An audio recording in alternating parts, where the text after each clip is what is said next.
عليكم ورحمة الله وبركاته. كسو دواء channelka روحي هوم ديكور ولاشين رحمة روحي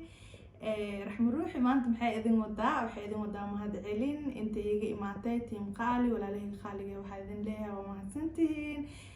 kusoo dhawaada channelkayga markale insha Allah waxaan rabaa insha Allah videogan inta hadda waa mahad celin iyo xogo yar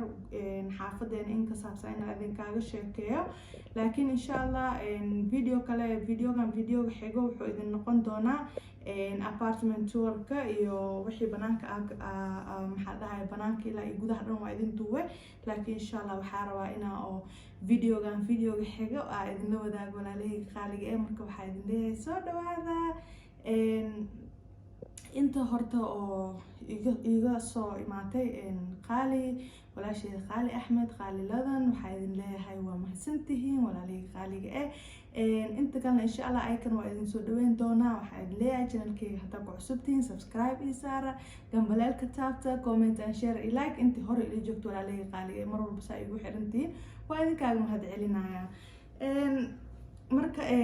su'aalo badan oo iga imaadeen oo ku saabsan xaafadda aan deganahay iyo guryaha iyo wixii ay yihiinbo gabdho badan oo walaalahey oo qurbaha ka imaanayaan oo dhaheen qurbaha ka soo guurayna walaal noogu soo hadal marka waxaan rabaa inaan idinkaaga hadlo walaalahey qaaliga meeshaaneeto waxaa waaye horta xaafaddaneeto xaafad aad u fiican waaye laakiin waxaa waaye madrasa muu dhawo masaajidna muu dhawo walaalahey qaaliga madrasana muu dhawo inta oo jecel inay ilmaha waxbarasho ay geystaan madraso waxaa noogu soo sokeyso mid ku taalo mudayga xoogo cabaar yaraa loo soconaa madrasadeed waa madraso fiican waxay leedahay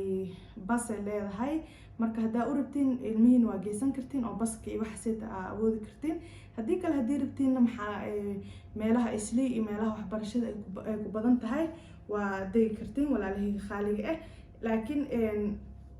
meeshan waxay ku fiican tahay xoogo quiet-ka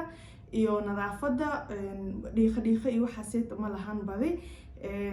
nadaafadda meel kasta waxaa waaye laamiya maraayo it's very beautiful meel kasta greens waaye waa xaafad aad u qurux badan laakiin dhibka jiro waxaa masaajid ma ka dhawo ma maqlaysid aadaan inaa oo aadaanka meel dheeraa laga maqlaa walaalahey qaaliga waxaa idin leeyahay xaafadda hadda aan deganahay exactly muu dhawo masaajid aadaanka si fiican looma maqlaayo meel dheeraa laga maqlaayo unless inaa waqti time ku dukatid oo saacad ku dukatid ma ogiye laakiin waxaa jirtaa isla Parklands meel laakiin oo dhinaca the other side oo state camal oo masaajid leh oo maxaa la dhahay oo madraso leh oo xaafad xiran oo Soomaalida ay ku badan tahay oo marka walaalahey qaaliga dadka jecel xaafadda dhinacaas kale way ka deg karaan dadka jecelna dhinacaneetay ka deg karaan laakiin waxaa waaye inta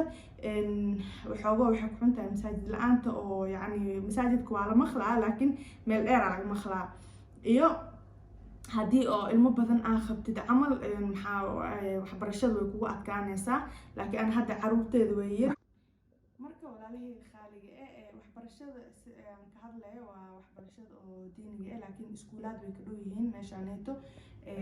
marka waxaa idin leeyahay walaalahey qaaliga inta jecel waa kusoo dhawaan kartiin xaafadeena marka hadda aan gudubno dhanka rentiga iyo nooca loo dhiibay iyo waxyaabahaasito marka walaalahey qaaliga horta kirada guriga aan deganahay waa 3 qol iyo fadhi iyo 2 balkoon uu leeyahay 3 musqul uu leeyahay marka waxaa waaye rentigiisa iyo jikada iyo wuxuu leeyahay pantry rentigiisa waa $700 Kenya ahaan hadaa ku sheego waa 70,000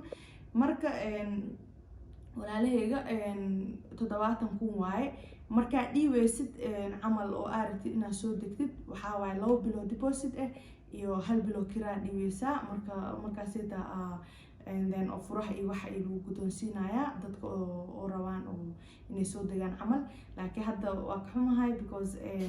apartment-keena wuu buuxaa actually hadda meel kaloo laga soo degayo ma balahanbo unless inaa dad uu guuro camal oo ka bacdi markaasita la soo degi karaa walaalahey marka waxaa idin leeyahay inta oo maxaa la dhahay oo xiiseynaysa inay xaafadda ay soo degto xaafaddaneeta laba qeyb ay kala tahay qeybna waa City Park qaybna waa dhinaca Ngara marka dadkii rabaan waxbarashada camal ciyaalka oo u rabaan iyo masaajidada iyo inay dhex galaan City Park iska day kartiin waa estate xiran oo Soomaali badan ay degan tahay maasha Allah oo masaajidna leh oo madrasana leh iskuulna u dhow yahay walaalihii qaaliga marka waxaan leeyahay inta sidina ka faa'iideysan doontiin insha Allah دي أرتين عمل خفك أو جريء أو يسوع دي عمل إن شاء الله كومنت جاي يقولها في سين ولا لي خارج نمبر كوايدون جريء ويا ما شاء الله وجور أو صوماليات جريء في عنه ويدك كويسة أو قروح أنا إلا يصدق جريء أفر جريء يساعدوسته لكن وكهله ما شاء الله كل وفي عناية لكن كان سفيع عن أوسي جعلها مركا كان خاطي ولا لي خارج مركو حايدين لي هاي السؤال هذا وكم هتسنتهين أنت سبسكرايب في السيسي waxaa idin leeyahay tobanka kuma xira noogu dhiman lagu boofsiyo dhag ya within 2 weeks waxa way aan gaarna tobanka kuma walaalihii qaaliga marka waxaa idin rajeynayaa caafimaad meel kastoo aad ku nooshihiin oo walaashiin raxmo ruuxi ma jecleen inaa wajigeyga aan meel soo dhigo laakiin hadda in shareer iska soo xirtay just inaa idin kaaga la hadlo because marka video edit garana waxyaabo badan waxa way iloowa walaalihii qaaliga marka waxaa idin leeyahay saas darteeda isku soo xijaabi aan ma jecli inaan social media facekeyga dhigo marka walaalay waxaa idin leeyahay soo dhawaada mar walba insha Allah waxyaabaha aartin inaad kasii ogaatiin oo more ahna insha Allah commentiga igu dhaafaysiin waa idinkaaga soo jawaabi doonaa mar walba waxaa isku tixgeliyaa inaa commentiyadiina aan soo jawaabo oo maxaa dhahay oo wax walba idinkaaga jawaabo gabdhaha ay weydiinayeen ranjiga say u qastay iyo waxa videoga oo bedroomka ciyaalka ah sameynay uu ku jiraa insha Allah intaan daawanin hadda soo daawada waxa la xaritiin inaa idin soo sameeyno insha Allah ila wadaaga walaalihii qaaliga waxyaabaha jeceshiin inaa igu aragtiin waa idin sameynaa insha Allah marka waxaa idin leeyahay sidaas iyo maca salaamo bye bye